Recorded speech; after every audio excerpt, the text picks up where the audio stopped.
o que trazia alegria para Paulo? Olha a sequência. Paulo fala, eu tenho propensões. E essas propensões fizeram com que elas gerassem em mim muita alegria. E sabe o que Paulo fala? É a respeito da firmeza daqueles irmãos de Tessalônica.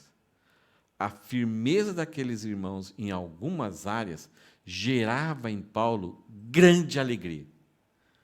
Paulo está falando de um ambiente, de uma situação, em que trouxe muito sofrimento para ele. Ele pregou em Tessalônica, o pessoal, ele teve que fugir à noite. Alguns irmãos, né, tiveram algumas vaciladas, ficaram meio acuados, com medo. Aí ele teve que ir para Bereia. Quando chegou em Bereia, foi um fantástico, uma igreja fantástica, acolheu bem Paulo. Mas daqui a pouco os tessalonicenses, os inimigos lá em Tessalônica, chegaram em Bereia para provocar Paulo, para perseguir Paulo. E aí ele teve que ir para Atenas.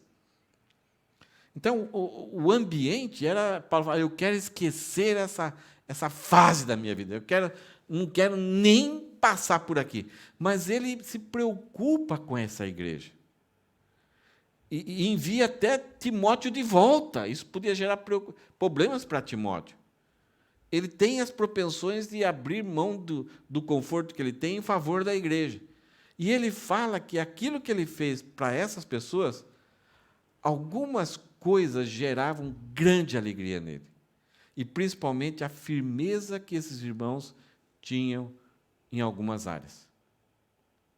Isso era a recompensa. Para Paulo, isso é a grande recompensa das propensões dele. Abdicar, cuidar da espiritualidade.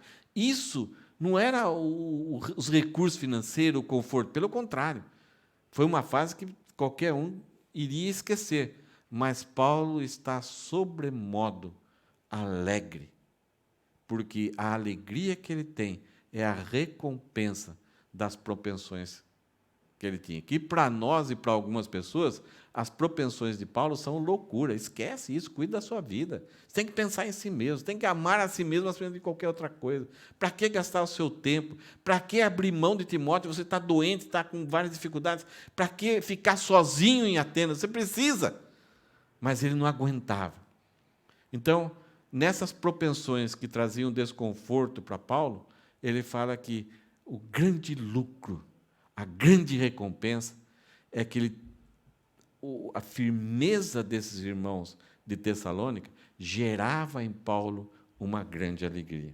Então, essa imagem aqui, né, está em inglês, não achei outra imagem, mas a ideia é que a firmeza, ela atrai para Paulo uma grande alegria. Vamos ver que tipo de firmeza eles tinham? Versículo 6. Paulo fala que nele era gerado, por causa uma grande alegria, pela firmeza desses irmãos na fé e no amor. Eu acho que vocês vão concordar comigo, que nem a Aline falou, a respeito de quando você trabalha com a vida da criança, o Júlio que prega, quando você ali está labutando, a pessoa parece que até dorme no culto, não sei o que lá, tal, mas quando você vê essa pessoa cada dia mais crescendo no conhecimento, na fé, ficando sólida no entendimento de que a salvação é pela graça, mediante a fé, não há outro Salvador a não ser Jesus. Ela daqui a pouco não, eu não posso nem olhar o horóscopo. Não, ela não fica assim com atitudes de proibições, de regras. Não, ela não precisa mais. Ela está liberta. Para que isso? De repente, se ela chegasse, deixa eu ver o horóscopo. Nossa, que bobeira. Sabe, ela foi liberta. Não, se a pessoa não é liberta, ela, eu estou com vontade, eu quero saber como vai ser meu dia hoje, mas eu não posso. A pessoa fica com aquele comichão, ela não está liberta. Mas como é gostoso quando você vê as pessoas crescendo na fé e elas ficando libertas até de si mesmas, andando sozinho, desenvolvendo disciplinas na sua própria vida, de leitura das Escrituras, de oração. de participação, de disposição, de se oferecer para ajudar, e ajudando umas outras pessoas, uns aos outros, sem ninguém saber. Uma coisa bem interessante, eu fico sabendo, dá vontade de fofocar para muita gente, mas pessoas que ajudam outras, né, aqui na igreja, e não querem saber que estão ajudando. Isso traz uma alegria para a gente, do que alguém chegasse aqui, gente, olha aqui, ó, eu estou dando aqui, ajudando.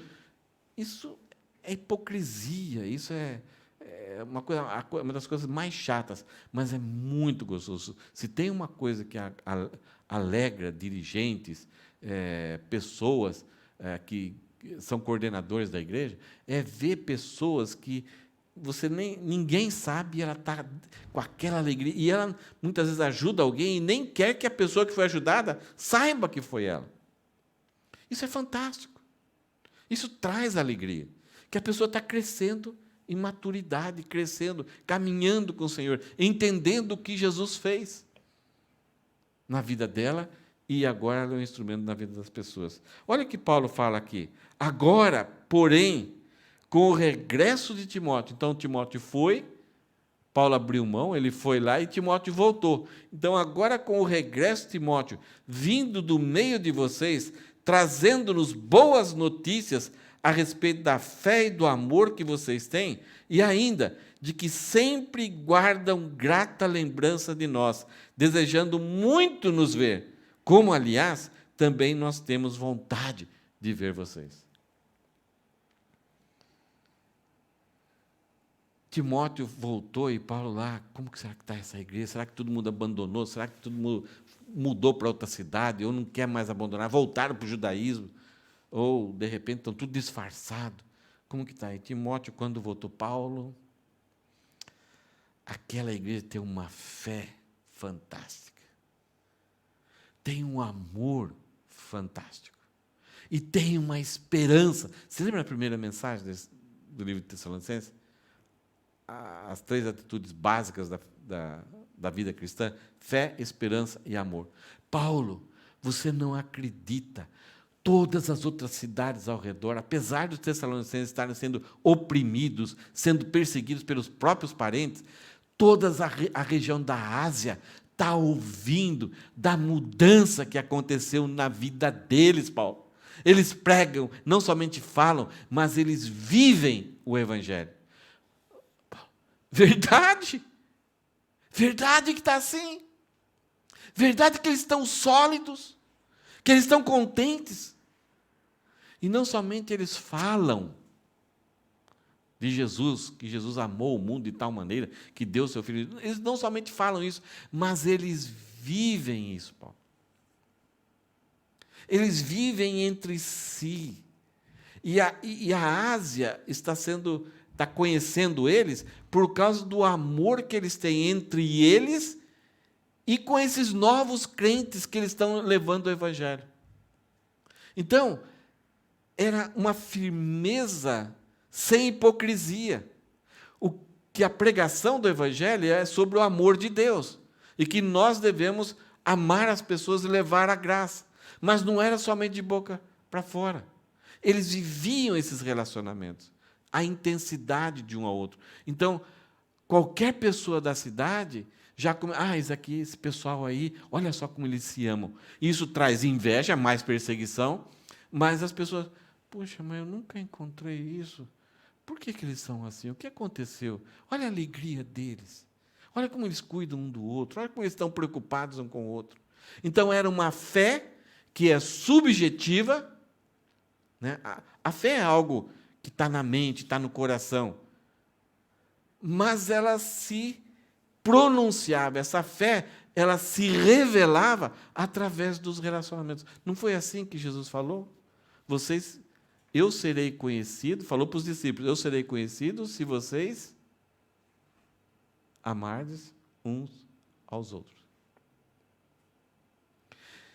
Se a fé, que é o nosso relacionamento com Deus, não for acompanhada do nosso relacionamento correto e amoroso entre as pessoas, essa fé é bolha de sabão.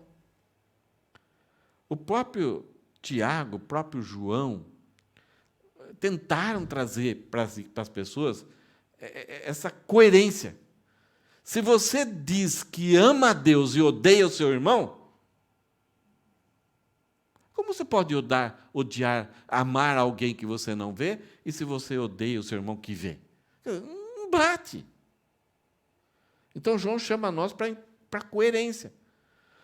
Se existe um relacionamento bom e perfeito, correto, verdadeiro, esse relacionamento vertical entre eu e Deus, isso daí vai redundar, isso vai provocar um efeito nos meus relacionamentos. Senão é pura hipocrisia. Se eu não quero o bem, se eu não luto pelo bem, se eu não cuido e não sou cuidado pelos os da família da fé, isso é só pensamento, é só no mundo das ideias. E Deus é conhecido, Jesus é conhecido quando eu tenho as ideias corretas, mas essas ideias, elas são substantivadas através... Nossa, que capricho, hein? Quer dizer, substantivo é algo que é concreto, algo que é verdadeiro, né? Então, os meus relacionamentos provam que eu tenho uma fé, eu creio realmente em Deus, não é somente da boca para fora. E Timóteo chega, Paulo, você não acredita, por toda a Ásia, os irmãos, as pessoas estão ouvindo falar que aqueles irmãos que você ficou 4 semanas, eles têm uma fé verdadeira, correta, genuína, de quem é Deus, o que Ele fez por nós, que Deus existe.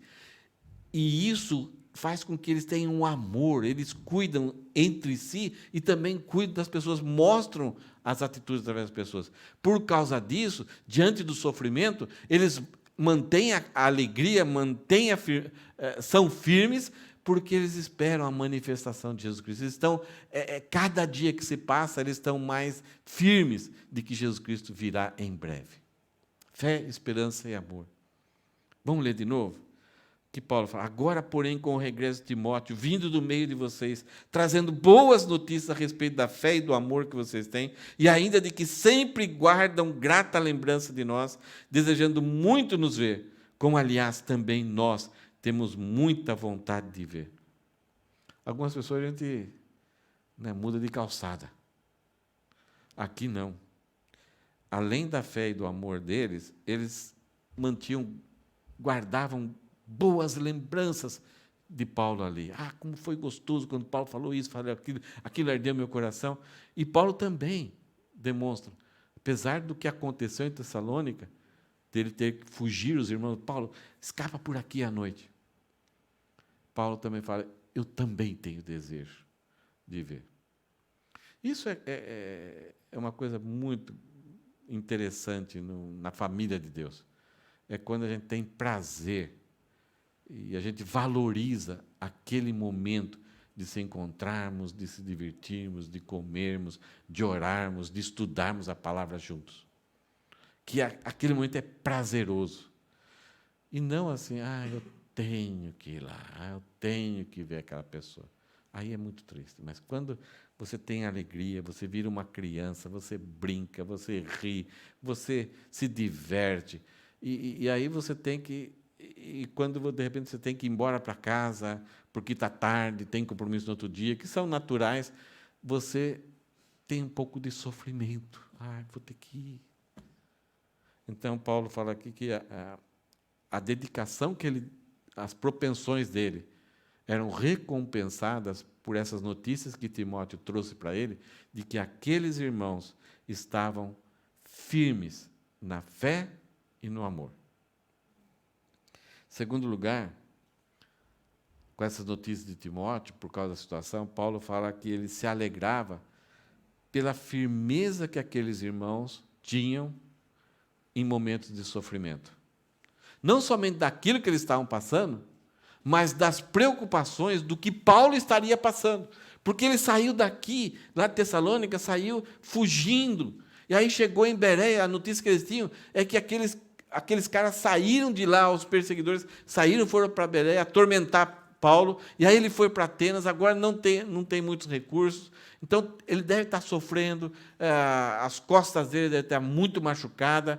Então, não somente eles eram firmes por estarem passando por sofrimento, mas também continuaram firmes, sabendo do sofrimento de Paulo, preocupados com Paulo. Olha o que ele fala. Sim, irmãos, por isso ficamos animados, irmãos, a respeito de vocês, por essa notícia que eu recebi de Timóteo, principalmente pela fé que vocês têm, apesar de toda a nossa necessidade e tribulação. Vocês passaram por tribulação, ficaram firmes. E apesar das necessidades e a minha tribulação, eu também estou animado. Eu também fico animado.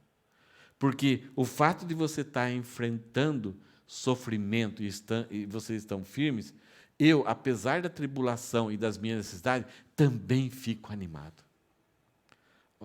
Olha que gostoso aqui. É a recompensa de Paulo. Ele saber que ele tinha necessidade, não tinha recurso, ele estava sendo perseguido, não podia fazer muita coisa, mas quando recebe essas notícias de que aqueles irmãos ficaram firmes, apesar das tribulações e necessidades que ele está passando, Paulo fala, isso é o mais importante. Vocês sabem, né, que numa guerra, principalmente as guerras antigas, a primeira coisa que se tentava fazer era matar os generais, os capitães e o rei. Se matava os líderes, fazia alguma coisa dos líderes, todo mundo debandava. Então, a estratégia do inimigo é sempre prejudicar cabeças, para que o pessoal fique como se fosse órfão. Paulo usa essa palavra. Ele falou, eu também estou órfão de vocês, e eu sei que vocês têm esse sentimento de que ficaram órfãos. E o órfão, ele tem um cheiro que ele sente a todo momento, que é como se fosse o cheiro da morte. Uma das grandes dificuldades de pessoas que adotam crianças é que não entendem, crianças órfãs, que não entendem que essa criança ela sente a todo momento o cheiro da morte. O cheiro de que, em algum momento, a vida dela vai acabar. Porque as pessoas que mais ela podia confiar, ser protegida, que tinha aquele vínculo sanguíneo, não estão mais vivas. Ou criaram uma situação ameaçadora de morte, que ela teve que se desligar dessa pessoa. Por mais que os pais adotivos são bons, mas essa criança sempre vai ter essa crise.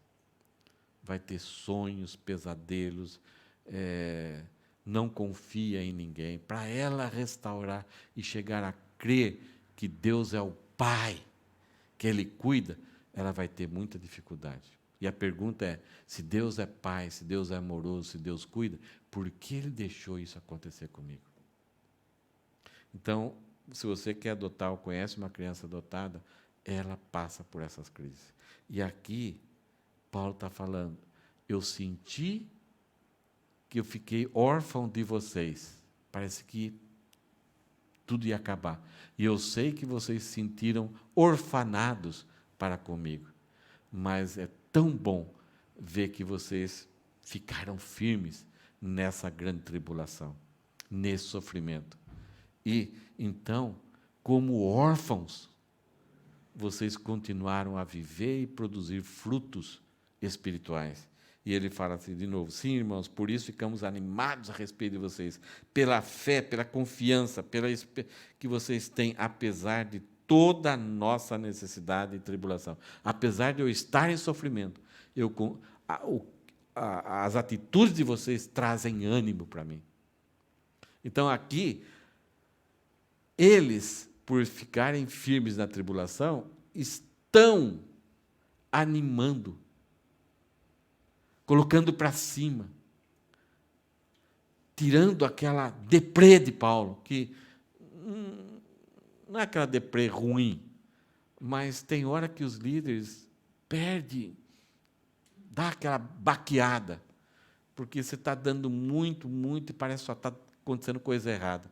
E agora a atitude dos Tessalonicenses estava gerando em Paulo alegria e um ânimo. E quando uma pessoa animada, ela produz. Ela segue em frente. Não sei se é assim com você. Você consegue trabalhar bem desanimado?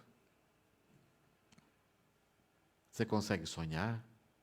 Você consegue ir lá para um shopping e ver uma camisa nova? Você está desanimado? Você fica que nem o Mutley. Ó vida, ó dor. Não tem alegria mais.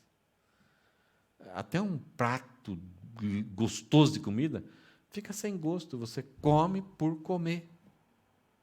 Porque você sabe que tem que alimentar o corpo. Mas Paulo fala que vocês me animaram. Vocês botaram eu para cima. Paulo lutava com os pensamentos intrusos, essas situações que derrubam a gente. Ele lutava com isso. Mas ele era normal. Era uma pessoa normal.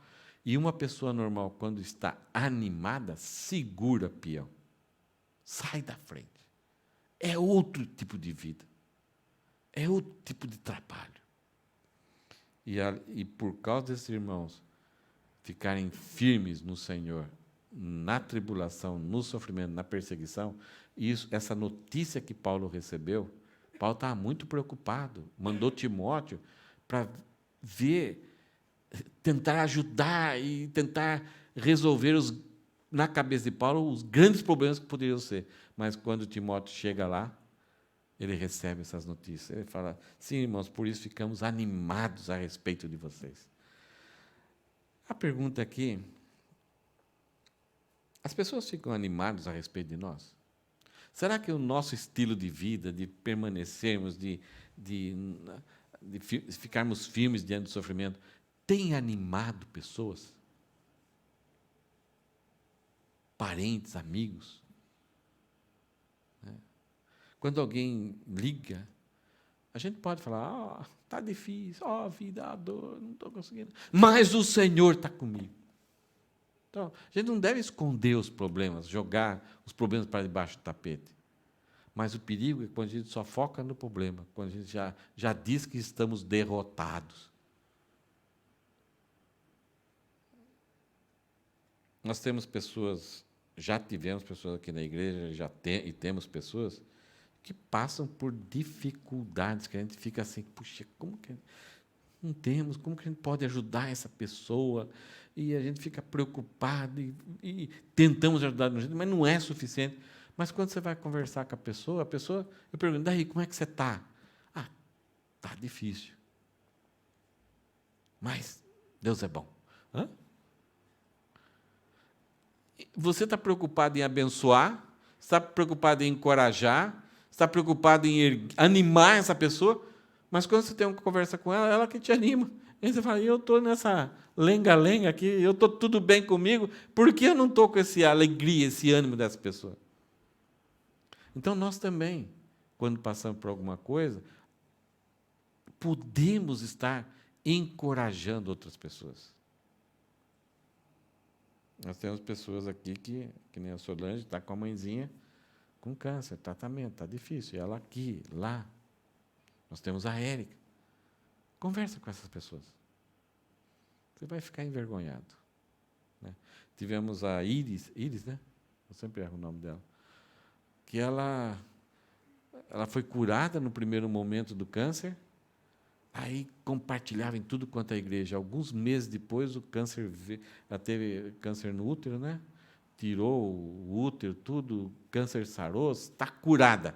Alguns meses depois apareceu de novo, já no peritônio, que tem contato com todos os órgãos, e já era a notícia, vai durar 6 meses. Aí a grande crise naquela hora, puxa, agora que eu conheci a verdade, agora que eu conheci a Cristo, por que Deus está me levando? Eu não sabia o que falar para ela, tentava ajudar alguma coisa. Daqui a pouco, Deus foi trabalhando no coração dela, em 1 mês e meio, por aí, ela falou assim, eu quero aproveitar cada minuto. E ela perguntou, pastor, o que eu posso fazer? Eu não sei cantar, não sei tocar. É uma pessoa muito simples. Eu falei, olha, E a maior parte das vezes ela estava no hospital, não sei por que eu falei, acho que foi mais de Deus que deu essa ideia. O pessoal vai vir aqui e vai orar por você, não vai? Não tem orado por você? Sim. Então, ora por eles. Ora você por eles. Você pode. Nada impede você. E aí, as pessoas estavam até com medo de visitar ela no hospital, porque ela orava. Eu me lembro de um casal, que é um casal normal, igual nós aqui, assim e tal. E ela chegou lá, naquela jeitão das palavras dela, ela falou: Senhor, abençoe esse casal, meus irmãos queridos aqui, faça com que a esposa tenha mais paciência com o marido dela e que ele ajude muito ela na casa. Senhor, muda o coração dele. Ela não sabia nada disso e era um problema do casal. Aí o pessoal tinha medo de ir lá e ela orar por esse pessoal. Então ela provocou, ela animou. E eu não sei se posso dizer isso, né? Eu tive o privilégio de segurar as mãos dela, a Rosana, o marido dela, o filho dela, nos últimos suspiros que ela deu lá no hospital. E até hoje a gente fala dela. Ela encoraja, nos encoraja. Teve quase que 1 ano somente conosco. E até hoje o testemunho dela ficou gravado. Eu tenho até o vídeo, se vocês quiserem ver, a Ania Necose lá no hospital cortando o cabelo dela, rapando, quando ela começou a fazer quimioterapia. E a alegria dela. No começo eu dei muitos vídeos bíblicos, e ela começou a aprender da Bíblia. O único jeito, eu não conseguia ler direito, não conseguia compreender, então dei vídeos para ela assistir da história bíblica. Então, assistiu de Abraão, de Moisés, Noé. Para ela, Moisés, que tinha tido no dilúvio, Noé é o que tinha dado os 10 mandamentos. Ela fazia uma bagunça. Aí eu não me preocupava, continua. Só que aí, indo para o estudo bíblico na casa da Ana Necósia, eu pegava ela na casa dela, que era lá perto da Célia, o restaurante da Célia, e levava até perto de Xixido. Ela sempre ia falando, mas aí eu comecei a achar algumas coisas muito estranhas nas conversas dela. Ela começou a falar alguns conceitos que ela estava aprendendo, que nem nós, como pastores, usamos muitas vezes. A gente já ouviu esses conceitos em livros de teologia. Eu falei, de onde está vindo isso? Ela tinha algumas definições bíblicas, sabe, tipo, é um pouquinho mais elevado do que a gente teve ontem, sobre Melquisedeque. E ela, falei, caramba, o que está acontecendo? A minha impressão é que ela já estava mais perto do céu, já estava entrando aqui, estava um pouquinho, só estava a unha aqui na terra. Ela começou, parece que a adentrar, e a mente dela começou a ter conceitos e explicar algumas coisas, que eu falava, caramba, o que está acontecendo? Uma pessoa no sofrimento encorajando outras. E o desejo dela era que ela, ainda naquele ano, pudesse comemorar o aniversário dela. E aí, em maio, né, no Golden Week, a gente teve, a Rosana fez, acho que foi você, né, Rosana, que fez o bolo, e alguém pegou ela não sei quem pegou ela do hospital, não, era feriado, ela foi expulsa do hospital, né, aquele negócio que eles fazem aqui, ela tem que ir para casa. Então, alguém levou ela com cadeira de roda, já não conseguia nem nada. E a felicidade dela, parece que ela nem tinha força para soprar aquelas velhinhas. Num momento de sofrimento, ela encorajava todos nós. E Paulo aqui está sendo animado, encorajado por aqueles irmãos em que ele estava preocupado, mas Timóteo trouxe as notícias. Então, eu posso ser motivo, quando passo por sofrimento, eu posso não desperdiçar aquela situação e encorajar outros. E os nossos filhos vão aprender muito com isso. Então, Paulo fala que ele foi recompensado pela alegria, porque aqueles irmãos tinham fé, eram firmes na fé e no amor, eram firmes durante o sofrimento, e Paulo é recompensado, se alegra, é animado por isso. E Paulo vai falar que a alegria, que ele recebeu muita alegria, ele foi edificado com alegria pelos aqueles irmãos, pela firmeza que eles tinham no Senhor. Olha o versículo 8. porque agora vivemos, se vocês estão firmes no Senhor. Parece que Paulo está falando, agora eu estou vivendo. Agora eu estou power. Só por saber que vocês estão firmes no Senhor. Vocês não abandonaram a Ele. Cada vez mais confiante, cada vez mais dependendo, cada vez mais obedecendo, cada vez seguindo a orientação dEle. Então Paulo fala, olha, eu estava para baixo. Eu abri mão da companhia, fiquei sozinho, era uma situação crítica. Timóteo foi atrás de vocês. A expectativa, talvez, de Paulo era que aquelas 4 semanas tinha sido inútil, mas quando Timóteo chega de volta, falando que eles eram firmes na fé e no amor, falando que eles eram firmes diante do sofrimento, da perseguição, da tribulação, e falando que eles tinham uma firmeza no Senhor, nada mais importava. Eles não estavam mais preocupados se alguém falava, você tem que guardar sábado, você tem que guardar, se circuncidar, você tem que seguir essas leis para ser salvo. Ele falou, não, eu entreguei minha vida para Jesus, Ele morreu por mim, eu sou justificado em Cristo. Diante dos seus parentes, assumir uma fé na maneira de Deus salvar o homem era muito perigoso. Eles eram blasfemados pelos judeus, e eles se mantiveram firmes, não voltaram, não abandonaram o Senhor. Olha que Paulo fala, porque agora vivemos, né? Eu estou aqui como agora, estou vivendo, estou alegre. Se vocês estão firmes no Senhor, não abandonam mais. Ele é o seu tesouro, e vocês vivem como que Ele tivesse guardado o tesouro. Paulo vai escrever mais para frente para Timóteo, eu sei que estou certo de quem guarda o meu tesouro até o dia final. E era isso que esses crentes de Tessalônica estavam vivendo. Não importava se poderia chegar até a morte, mas a confiança e a dependência deles no Senhor era tão grande que era lucro. É aquilo que Paulo vai falar em Colossenses. Para mim o viver é Cristo, e o morrer é lucro. Quando Paulo recebe essas notícias, fala, vocês não sabem o bem que vocês estão fazendo para mim, através dessas notícias que Timóteo trouxeram de vocês. Terminando aqui, então, a recompensa, quando você se doa, quando você tem propensão para a família de Deus, é quando você vê que pessoas com quem você está investindo, tudo que você faz, está gerando fé e bons relacionamentos. Então, talvez hoje em dia, muitas vezes, reunião de pastores, um começa a falar com o outro, daí, como é que é a sua igreja? Minha igreja é boa, a entrada de dízimo é tanto. Não, minha igreja a gente construiu um prédio lá, o púlpito é de mármore. Paulo nunca vai mencionar isso. A alegria dele, a esperança dele, o ânimo dele era reativado, era empoderado, por causa que ele via fé e amor nas pessoas que tinham ouvido a sua mensagem. Ele via firmeza nas pessoas quando enfrentavam sofrimento, ou quando viam os líderes sendo perseguidos e sofrendo. E a alegria dele era renovada, era estimulada, quando ele via que esses crentes estavam andando no Senhor constantemente, apesar dos fatores externos.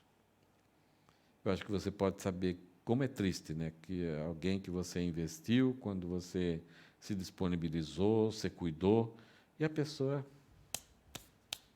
não está nem aí mais com a fé. Ou odeia, provoca divisões, dissensões. Ou quando no sofrimento amaldiçoa até Deus. Não consegue lidar com dificuldades. E pessoas mudando a sua confiança, que dizia ter no Senhor, para coisas totalmente ruins. Isso daqui traz tristeza. Mas a gente tem que sempre lembrar que as verdadeiras alegrias são esses itens. Firmeza na fé e amor, no sofrimento e no Senhor. E devemos agradecer, né, por pessoas estarem gerando essa alegria em nós, em você que está dando coisas, dando seu tempo, investindo em outras pessoas. para nós pensarmos, praticarmos e perseverarmos. Servos propensos geram servos propensos. Trabalhei no seminário para Davi em Atibaia, e eu cheguei lá, tive algumas aulas com esse professor. Mas logo que eu cheguei, ele saiu, mudou para Campinas para pastorear uma igreja. E ele tinha um garotinho loirinho, bem, não sei se eles são letos ou não, mas ele era bem clarinho. O professor era cabelo bem loiro e o filhinho era loiraço, né? E o filho dele sempre gostava de ir no escritório lá no seminário para ficar desenhando, né, trabalhando, né, ficar desenhando lá, escrevendo alguma coisa na cadeira dele e na mesa do professor. E ele, né, tinha hora que, eu tenho que trabalhar, mas ele não queria, né? Ele ficava ali e tal, dava alguma outra atividade para o filho, mas o filho gostava disso, de toda tarde ir lá, sentar na cadeira e escrever alguma coisa na mesa de trabalho do papai. Aí ele teve uma ideia. Então, ele comprou uma mesinha de escritório para o filho, com uma cadeirinha, uma mini cadeira de escritório, e instalou na casa dele. E ele tinha um costume, esse professor. Ele abria uma gaveta para pegar uma caneta, abria uma outra gaveta e não fechava. Aí, de vez em quando, ele via aquelas gavetas abertas, ele pegava com a perna e fechava. Aí, um dia, ele, voltando para casa, chegou em casa, ele viu lá o filho lá, escrevendo, né? Aí o filho abriu uma gaveta, pegou algum negócio, abriu outra gaveta, pegou um papel lá, tal, e ele o filho sem saber que ele estava ali observando. Aí daqui a pouco o filho depois escreveu um pouquinho, pegou a perna e o que aconteceu? É um processo chamado imitose. Nossos relacionamentos próximos, principalmente filhos, esposa, marido, nós vamos acabar imitando um ao outro. Então, quando você tem um coração propenso em favor da família de Deus, os nossos filhos também vão ter. O marido, a esposa, isso contagia. Isso que acontecia com Paulo. Ele tinha esses companheiros, Silas, Timóteo, Tito, que, ao conviver com Paulo, eles assumiam essas propensões divinas para si. E Paulo aqui estava preocupado com os Tessalonicenses, manda Timóteo lá, mas quando Timóteo chega lá, o que Timóteo viu? Paulos. Mas não eram Paulos. Quem que eram? Cristãos. Pequenos cristos. Porque o próprio Paulo fala, para mim o viver é Cristo e o morrer é lucro. Sede meus imitadores, como eu sou de Cristo. As propensões divinas, elas passam a existir na nossa vida quando a gente se dedica e se coloca nas mãos de Deus, e elas são transmitidas no processo de imitose para outras pessoas. Nós passamos a ser um padrão dos fiéis. E talvez um dia, quando chegarmos na eternidade, vamos encontrar pessoas vindo correndo até nós. Ai, que bom que você... Eu já cheguei antes, mas você está chegando agora. Que bom que você está chegando agora. Porque eu quero dizer, porque eu estou aqui e fiz o que fiz por causa da sua vida. Nós vamos nos surpreender com muitas pessoas que foram edificadas porque viram em nós um padrão e nos imitaram. Talvez a gente não vai conseguir ver tudo que os nossos filhos, os nossos netos vão conseguir fazer. Mas se somos fiéis a Deus, vamos transmitir esse padrão e aí eles vão fazer.